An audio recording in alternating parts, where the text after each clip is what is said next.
ഇന്ന് നമ്മളെ ഒരു സ്നാക്ക് റെസിപ്പി ആയിട്ടാ ചെയ്യാൻ വേണ്ടിയിട്ട് പോകുന്നത്. സ്നാക്ക് ആയിട്ട് കഴിക്കുക അല്ലെങ്കിൽ ബ്രേക്ക്ഫാസ്റ്റ് ആയിട്ട് കഴിക്കുക, എപ്പോൾ വേണമെങ്കിലും കഴിക്കാം. ചെറുപയർ കൊണ്ടാണ് നമ്മൾ റെഡിയാക്കിയിട്ട് എടുക്കുന്നത്. ഇതിന്റെ ഉള്ളിൽ എങ്ങനെയാണെന്ന് വെച്ചിട്ടുണ്ടെങ്കിൽ നമ്മൾ കേക്ക് കഴിക്കുമ്പോൾ നല്ല സോഫ്റ്റ് ആയിട്ടിരിക്കില്ല, അതേപോലെ നല്ല സോഫ്റ്റ് ആയിട്ടിരിക്കും, പുറത്ത് നന്നായിട്ട് മുരിഞ്ഞിട്ടിരിക്കും. അപ്പോൾ നിങ്ങൾ ട്രൈ ചെയ്ത് നോക്കാൻ വേണ്ടിയിട്ട് മറക്കരുത് കേട്ടോ. പിന്നെ നമ്മൾ മിയ കിച്ചണിൽ ലാസ്റ്റ് അപ്ലോഡ് ചെയ്തിട്ടുണ്ടായിരുന്നത് സാൻഡ്വിച്ചിന്റെ റെസിപ്പി ആയിരുന്നു ചെയ്തിട്ടുണ്ടായിരുന്നത്. ആ വീഡിയോ നിങ്ങൾ കാണാത്തവരുണ്ടെന്ന് വെച്ചാൽ ആ വീഡിയോ കൂടിയിട്ട് കണ്ടു നോക്കാം. അതും ട്രൈ ചെയ്ത് നോക്കാൻ വേണ്ടിയിട്ട് മറക്കരുത്. അത് നല്ല ടേസ്റ്റ് ഉള്ള ഒരു സാൻഡ്വിച്ചാണ്. പിന്നെ ഇവിടെ ഇപ്പോൾ പുറത്തേക്ക് നന്നായിട്ട് ഐസ് വീണ് എടുക്കുന്നുണ്ട്. അപ്പോൾ ഐസ് വീഴുന്ന ഒരു വീഡിയോ ഞാൻ ഇന്നലെ അപ്ലോഡ് ചെയ്തിട്ടുണ്ടായിരുന്നു. അപ്പോൾ നിങ്ങൾ കുറേ പേരൊക്കെ ചോദിച്ചിട്ടുണ്ടായിരുന്നു ഐസ് വീഴുമ്പോൾ വീഡിയോ ചെയ്യാൻ വേണ്ടിയിട്ട്. അപ്പോൾ വീഡിയോ ഇട്ടിട്ടുണ്ട് കേട്ടോ. അതും കാണാത്തവരുണ്ടെന്ന് വെച്ചിട്ടുണ്ടെങ്കിൽ കാണാൻ വേണ്ടിയിട്ട് മറക്കരുത്. പിന്നെ നിങ്ങളെല്ലാവരും സുഖമായിട്ടിരിക്കുന്നു വിചാരിക്കണം. ഇവിടെ ഞങ്ങളെല്ലാവരും സുഖമായിട്ടിരിക്കണം. അപ്പോൾ ഇത് നമുക്ക് നമ്മുടെ സ്നാക്ക് റെസിപ്പി നമുക്ക് റെഡിയാക്കിയിട്ട് എടുക്കാം. അപ്പോൾ ഇനി നമുക്ക് ഇത് റെഡിയാക്കാൻ വേണ്ടിയിട്ട് ഞാനിവിടെ 1 കപ്പ് ചെറുപയർ എടുത്തിട്ടുണ്ട്. ഇത് ഞാനിവിടെ വെള്ളത്തിലിട്ടിട്ട് കുതിർത്തി, നമ്മൾ സാധാരണ കറിക്ക് വെക്കാൻ വേണ്ടിയിട്ട് വെള്ളത്തിലിട്ട് കുതിർത്തിട്ട് നല്ല സോഫ്റ്റ് ആക്കിയിട്ട് എടുക്കില്ലേ, അതേപോലെ എടുത്തിട്ടുണ്ട്. അപ്പോൾ 1 കപ്പ് ചെറുപയർ എടുക്കുമ്പോൾ അതിൻ്റെ പകുതി പച്ചരി ഇടുക. പച്ചരി ആയിരുന്നാലും വെള്ളത്തിലിട്ടിട്ട് ഇതാ കുതിർത്തി എടുത്തിട്ടുണ്ട്. പച്ചരി കുതിർത്താൻ വേണ്ടിയിട്ട് അധികം സമയം വേണ്ടി വരില്ല, 2 മണിക്കൂറല്ലേ വേണ്ടി വരുള്ളൂ. പക്ഷേ ഈ ചെറുപയർ കുതിർത്തിയെടുക്കാൻ വേണ്ടിയിട്ട് കുറച്ച് സമയം കൂടുതലെടുക്കും, നിങ്ങൾക്ക് അറിയാലോ. അപ്പോൾ 2 ഇങ്ങനെ കുതിർത്തിയിട്ട് എടുക്കുക. ഇനി എന്തെയ്യണമെന്ന് വെച്ചിട്ടുണ്ടെങ്കിൽ ഇത് 2 കൂടിയിട്ട് നമുക്ക് മിക്സിയിലിട്ടിട്ട് അരച്ചിട്ടിടുക. മിക്സിയുടെ ജാർ എടുക്കട്ടെ. അപ്പോൾ ഇത് അരച്ചിട്ട് എടുക്കുമ്പോൾ അത് അരഞ്ഞ് കിട്ടണില്ല എന്ന് വെച്ചിട്ടുണ്ടെങ്കിൽ അതനുസരിച്ചിട്ട് വളരെ കുറച്ച് വെള്ളം മാത്രം ഒഴിച്ചിട്ട് അരച്ചിട്ട് എടുത്താൽ മതി. കാരണം ഇതിങ്ങനെ എന്താ പറയുക, നമ്മുടെ ഈ ദോശമാവ് അല്ലെങ്കിൽ ഇഡ്ഡലി മാവൊക്കെ ഉണ്ടല്ലോ, അതേപോലെ ആവരുത് കേട്ടോ. കുറച്ചിങ്ങനെ ടൈറ്റായിട്ടിരിക്കണം. അപ്പോൾ കുറേശ്ശെ ഇട്ടിട്ട് അരച്ചിട്ടിടുക. കുറച്ച് പച്ചരിയും കൂടിയിട്ട് ചേർക്കുക. പച്ചരി ഇപ്പോൾ ഏത് ടൈപ്പ് അരി ആയിരുന്നാലും കുഴപ്പമില്ല. ഇനിയിപ്പോൾ ഇഡ്ഡലി അരി ഉണ്ടല്ലോ, ഇഡ്ഡലി റൈസ് ഉണ്ടല്ലോ, അതായിരുന്നാലും കുഴപ്പമില്ല. വളരെ കുറച്ച് വെള്ളം ഒഴിച്ചാൽ മതി. ഇത് അരച്ചെടുക്കട്ടെ. അങ്ങനെ നമുക്ക് കുറേശ്ശെ ഇത് 2 കൂടിയിട്ട് അങ്ങനെ കുറേശ്ശെ ഇട്ടിട്ട് അരച്ചിട്ടെടുക്കുക.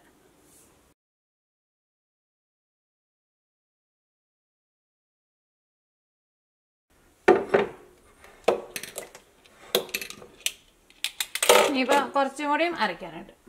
അതും കൂടിയിട്ട് അരച്ചിട്ടെടുക്കുക. അരച്ചിട്ടെടുക്കുമ്പോൾ പ്രത്യേകം ശ്രദ്ധിച്ചാൽ മതി, ഒരുപാട് വെള്ളം ഒഴിച്ചിട്ട് അരച്ചെടുക്കുക. പിന്നെ വെള്ളം കൂടിയിട്ടുണ്ടെങ്കിൽ നമുക്കൊന്നും ചെയ്യാൻ വേണ്ടിയിട്ട് പറ്റില്ലല്ലോ.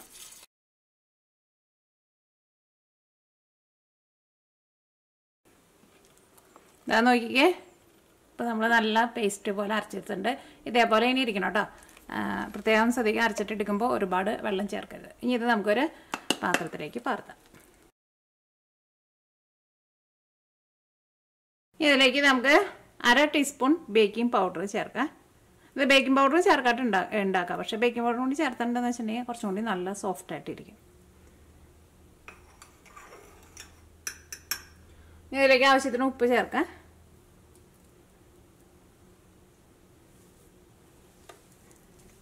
ഇത് 2 കൂടിയിട്ട് ഫസ്റ്റ് നന്നായിട്ട് മിക്സ് ചെയ്യുക.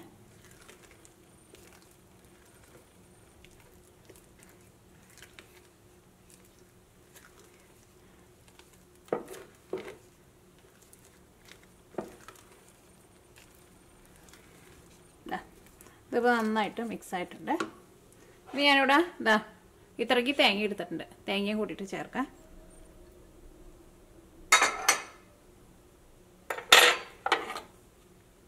ഒരു സവാളയുടെ പകുതി എടുത്തിട്ടുണ്ട്.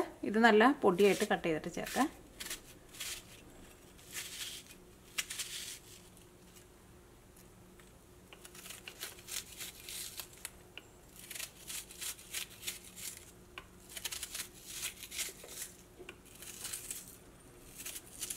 ഇനി നിങ്ങൾക്ക് വെളുത്തുള്ളിയുടെ ഫ്ലേവർ ഇഷ്ടമാണെന്ന് വെച്ചിട്ടുണ്ടെങ്കിൽ വെളുത്തുള്ളി, ഒരു വെളുത്തുള്ളി, ചെറിയ വെളുത്തുള്ളിയാണെന്ന് വെച്ചിട്ടുണ്ടെങ്കിൽ ഒരു 2-3 വെളുത്തുള്ളി ചതച്ചിട്ട് ചേർക്കാം.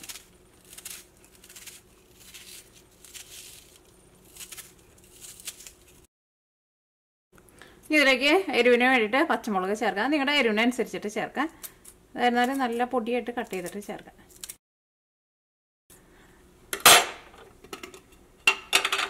ഇതിലേക്ക് ഞാനിവിടെ ഒരു ടേസ്റ്റിന് വേണ്ടിയിട്ട് ഇതാ കറുത്ത ജീരകം ഉണ്ടല്ലോ, കരിഞ്ചീരകവും കൂടിയിട്ട് ചേർക്കുന്നുണ്ട്. ഇതുണ്ടെന്ന് വെച്ചിട്ടുണ്ടെങ്കിൽ ചേർക്കാം. ഇതിന് നല്ലൊരു ഫ്ലേവറാണ്. അല്ലെങ്കിൽ എള്ളു വേണമെന്ന് വെച്ചിട്ടുണ്ടെങ്കിൽ എള്ളു ചേർക്കാം. ഇച്ചിരി കൂടി ചേർക്കാം.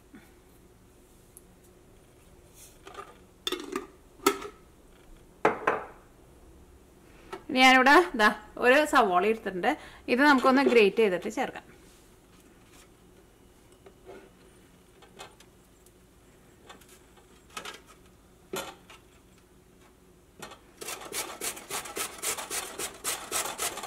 അത് ഗ്രേറ്റ് ചെയ്ത് ഡയറക്റ്റ് നമ്മൾ ഇതിലേക്ക് ഗ്രേറ്റ് ചെയ്തിട്ടാൽ മതി. നേരത്തെ കൂട്ടിയിട്ട് ഗ്രേറ്റ് ചെയ്ത് വെക്കണ്ട, അപ്പോൾ ഇതിൻ്റെ കളർ മാറും. പിന്നെ നേരത്തെ കൂട്ടിയിട്ട് ഗ്രേറ്റ് ചെയ്ത് വെക്കാന്ന് വെച്ചിട്ടുണ്ടെങ്കിൽ വെള്ളത്തിലിട്ട് വെക്കണം.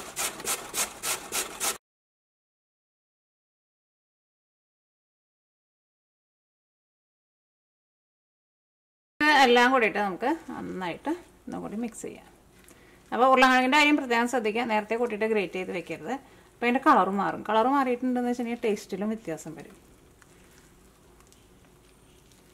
നിങ്ങൾ ഇതിൻ്റെ ടേസ്റ്റ് നോക്കിയിട്ട് ഉപ്പ് വേണമെന്ന് വെച്ചിട്ടുണ്ടെങ്കിൽ ഉപ്പ് ടേസ്റ്റിനനുസരിച്ചിട്ട് ചേർക്കാം. ഉപ്പൊക്കെ നല്ല കറക്റ്റ് പാകമായിട്ടിരിക്കണം, അപ്പോഴായിരിക്കും കഴിക്കാൻ വേണ്ടിയിട്ട് നല്ല ടേസ്റ്റ് ഉണ്ടാവുക.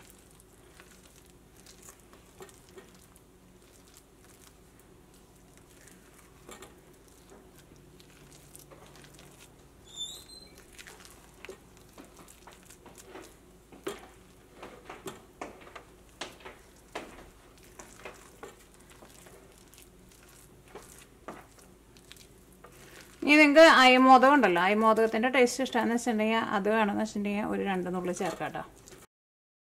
അത് നോക്കിക്കേ, ഇതെല്ലാം കൂടിയിട്ട് ഇപ്പോൾ നന്നായിട്ട് മിക്സ് ആയിട്ടുണ്ട്.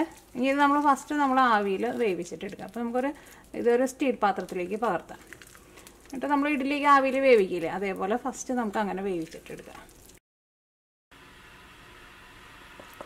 അപ്പോൾ ഇനി നമുക്ക് ആവിയിൽ വേവിക്കാൻ വേണ്ടിയിട്ട് ഞാനിവിടെ ഇതേപോലത്തെ ഒരു സ്റ്റീലിൻ്റെ പ്ലേറ്റാണ് എടുത്തേക്കുന്നത്. സ്റ്റീലിൻ്റെ പ്ലേറ്റ് തന്നെ വേണമെന്നില്ല, നിങ്ങൾക്ക് ഇഷ്ടമുള്ള പാത്രത്തിൽ വെച്ചിട്ട് ആവിയിൽ വേവിച്ചിട്ട് എടുക്കുക.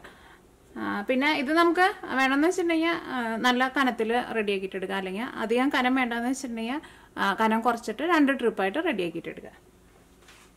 അപ്പോൾ നമുക്ക് ഫസ്റ്റ് ഇതിലേക്ക് കുറച്ച് ഓയിലൊന്ന് തൂത്ത് കൊടുക്കുക, അല്ലെങ്കിൽ ഇത് നമുക്ക് ലാസ്റ്റ് എടുക്കാൻ വേണ്ടിയിട്ട് കുറച്ച് പാടായിരിക്കുമല്ലോ.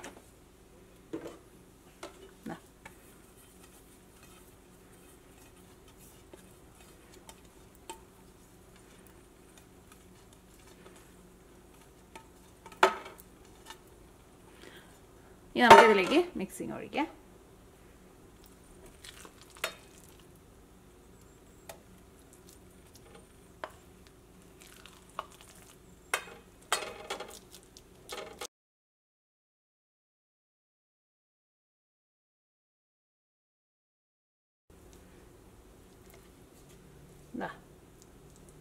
ഇത് നമുക്ക് ആവിയിൽ വെച്ചിട്ട് പെട്ടെന്ന് വെന്ത് കിട്ടും കേട്ടോ. അങ്ങനെ ഒരുപാട് സമയമൊന്നും എടുക്കില്ല വേവാൻ വേണ്ടിയിട്ട്. നന്നായിട്ട് ആവി വന്നു കഴിഞ്ഞിട്ടുണ്ടെന്ന് വെച്ചിട്ടുണ്ടെങ്കിൽ ഒരു 12-13 മിനിറ്റിനുള്ളിൽ നമുക്ക് റെഡിയായി കിട്ടും. അത് നിങ്ങൾ റെഡിയായെന്ന് അറിയാൻ വേണ്ടിയിട്ട് എന്നാലും നമുക്കത് നോക്കുമ്പോൾ അറിയാൻ വേണ്ടിയിട്ട് പറ്റും. അല്ലെങ്കിൽ നിങ്ങൾക്ക് ഡൗട്ട് ഉണ്ടെന്ന് വെച്ചിട്ടുണ്ടെങ്കിൽ നമ്മൾ കേക്കൊക്കെ നമ്മൾ ചെക്ക് ചെയ്ത് നോക്കില്ലേ, അതേപോലെ എന്തെങ്കിലും വെച്ചിട്ട് അതിൻ്റെ സെൻറ്ററിലൊന്ന് കുത്തി നോക്കാം. അപ്പോൾ അത് ക്ലീൻ ആയിട്ട് വന്നിട്ടുണ്ടെന്ന് വെച്ചിട്ടുണ്ടെങ്കിൽ റെഡി ആയിട്ടുണ്ടാവും. അപ്പോൾ ഇത് ആവിയിൽ വേവിക്കാൻ വേണ്ടിയിട്ട് ഒരു സ്റ്റീമർ എടുക്കാം, തട്ട് വയ്ക്കാം.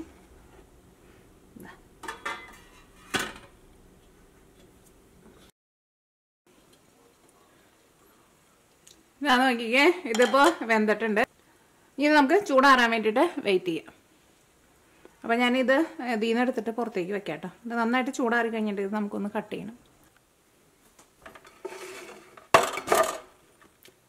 ഇതിപ്പോൾ ഇരുന്നിട്ട് നന്നായിട്ട് ചൂടാറിയിട്ടുണ്ട്. ഇനി ഇത് നമുക്ക് ഈ പാത്രത്തിൽ നിന്ന് പുറത്തേക്ക് ഇടും. നന്നായിട്ട് ചൂടാറിയിട്ട് വേണ്ടിയിട്ട് എടുക്കാൻ വേണ്ടിയിട്ട്. അല്ലെങ്കിൽ ചിലപ്പോൾ അത് ഈ പാത്രത്തിൻ്റെ ഈ സെൻറ്റർ ഉണ്ടല്ലോ, ഈ സെൻറ്ററിൽ അടിഭാഗം ഒട്ടി പിടിച്ചിരിക്കും. അത് നമ്മൾ വട്ടയപ്പൊക്കെ ആയിരുന്നാലും നന്നായിട്ട് ചൂടാറിയിട്ട് എടുത്താൽ മാത്രമല്ലേ നമുക്ക് ശരിക്കും കിട്ടുള്ളൂ.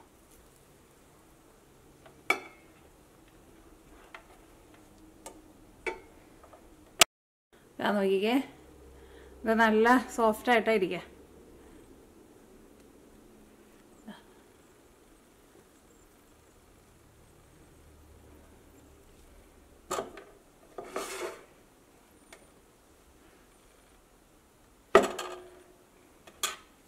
ഇത് നമുക്ക് ഓരോ പീസായിട്ട് കട്ട് ചെയ്തിട്ട് എടുക്കാം.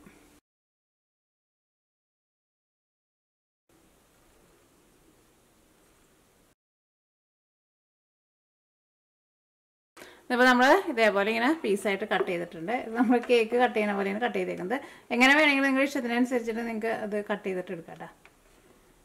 ഇത് ഓരോ പീസുകൾ നോക്കി. ശരിക്കും ഇത് കേക്കിൻ്റെ പോലെ തന്നെ അത്രയ്ക്ക് നല്ല സോഫ്റ്റായിട്ടിരിക്കുന്നത്.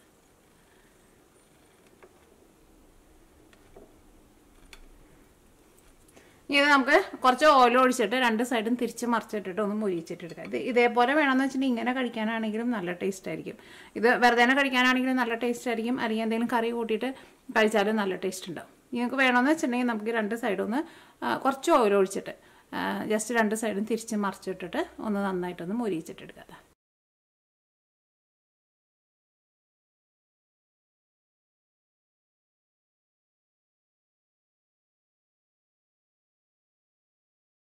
കുറച്ച് സമയം എടുത്തിട്ട് 2 സൈഡും തിരിച്ച് മറിച്ചിട്ടിട്ട് നന്നായിട്ട് മുരിച്ചിട്ടെടുക്കുക. അപ്പോൾ നന്നായിട്ട് മുരിഞ്ഞിട്ട് അപ്പോൾ ഇതെല്ലാനും അത്യാവശ്യം നന്നായിട്ട് മുരിഞ്ഞിട്ടുണ്ട്. ഇനി നമുക്ക് ഓയിലിൽ നിന്ന് എടുക്കാം. അപ്പോൾ നിങ്ങൾക്ക് എന്തോരം മുരിക്കണമെന്ന് വെച്ചിട്ടുണ്ടെങ്കിൽ അതനുസരിച്ചിട്ട് മുരിച്ചിട്ടെടുക്കുക.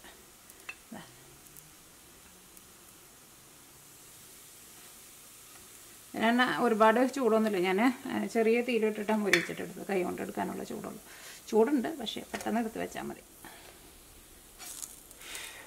നല്ല മണം വരുന്നുണ്ട്. ഈ ചെറുപയറിനാണെങ്കിൽ തന്നെ മുരിഞ്ഞ് കഴിയുമ്പോൾ നല്ലൊരു മണം വരില്ല നമ്മൾ സുഖീനൊക്കെ ഉണ്ടാക്കുമ്പോൾ. അതാ നോക്കിക്കേ. അപ്പോൾ നമുക്ക് ബാക്കിയുള്ളത് കുറച്ചും കൂടി ഉണ്ട് മുരിക്കാൻ വേണ്ടിയിട്ട്, അതും കൂടിയിട്ട് ഇതേപോലെ മുരിച്ചിട്ടെടുക്കുക. ഇതിലേക്ക് നമ്മൾ തേങ്ങയൊക്കെ ചേർത്തിട്ടുണ്ടായിരുന്നല്ലോ. അപ്പോൾ നിങ്ങൾക്ക് തേങ്ങയൊക്കെ വേണമെന്ന് വെച്ചിട്ടുണ്ടെങ്കിൽ കുറച്ച് കൂടുതൽ നന്നായിട്ട് ചേർക്കാം കേട്ടോ.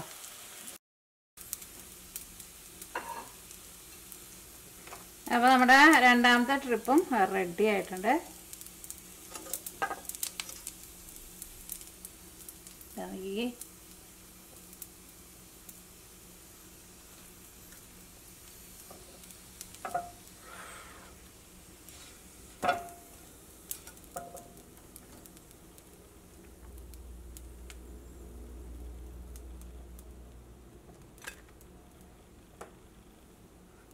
ഇനി നമുക്ക് അതിൻ്റെ കൂടെ മുക്കി കഴിക്കാൻ വേണ്ടിയിട്ട് നമുക്കൊരു ചട്നി കൂടിയിട്ടുണ്ടാക്കാം. അപ്പോൾ ഞാനിവിടെ മല്ലിയില ചട്നിയാണ് ഉണ്ടാക്കുന്നത്.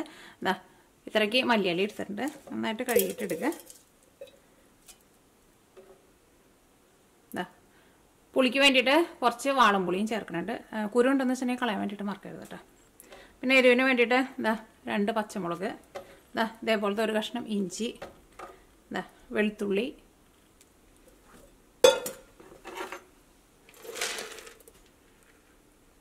പൊട്ടുകടല,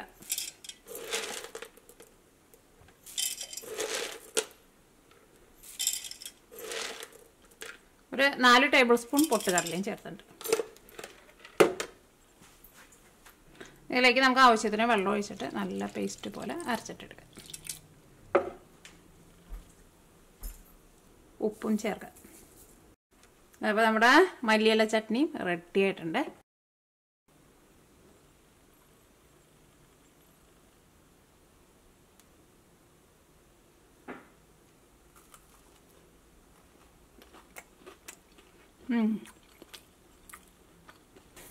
അപ്പോൾ നോക്കിക്കേ, ഇതെല്ലാം നമ്മൾ ഇതാ ഇതേപോലെ ഇങ്ങനെ മുരിച്ചിട്ടെടുത്തിട്ടുണ്ട്. അപ്പോൾ നന്നായിട്ട് മുരിക്കണമെന്ന് വെച്ചിട്ടുണ്ടെങ്കിൽ അതനുസരിച്ചിട്ട് കൂടുതൽ സമയം വെച്ചിട്ട് നന്നായിട്ട് മുരിച്ചിട്ടെടുക്കുക. ഇത് കഴിക്കാൻ വേണ്ടിയിട്ട് നല്ല അടിപൊളി ടേസ്റ്റ് ആയിരിക്കും. നല്ല സോഫ്റ്റായിട്ട് ഇരിക്കുകയും ചെയ്യും. നമ്മൾ കേക്കൊക്കെ കഴിക്കുമ്പോൾ നല്ല സോഫ്റ്റായിട്ട് ഇരിക്കില്ല, അതേപോലെ ഇതിൻ്റെ ഉള്ളിലായിരുന്നാലും നോക്കിക്കേ നല്ല സോഫ്റ്റായിട്ടിരിക്കും. ഞാൻ കഴിച്ച് നോട്ടെ കേട്ടോ, കഴിച്ച് നോക്കിയിട്ട് പറയാം. ടേസ്റ്റ് നോട്ടെ.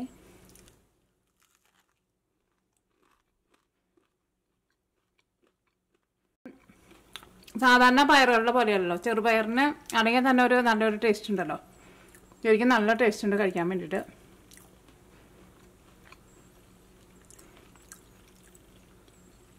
അപ്പോൾ നിങ്ങൾ ട്രൈ ചെയ്ത് നോക്കാം. ട്രൈ ചെയ്ത് നോക്കിയിട്ട് ഫീഡ്ബാക്ക് പറയാൻ വേണ്ടിയിട്ട് മറക്കരുത്. അപ്പോൾ ചെറുപയറുണ്ടെന്ന് വെച്ചിട്ടുണ്ടെങ്കിൽ ഇന്ന് തന്നെ വെള്ളത്തിലിടുക, എന്നിട്ട് കുതിർത്തി കഴിഞ്ഞിട്ട് പെട്ടെന്ന് തന്നെ റെഡിയാക്കിയിട്ട് എടുക്കുക. അതാ സൂപ്പർ ടേസ്റ്റാണ്.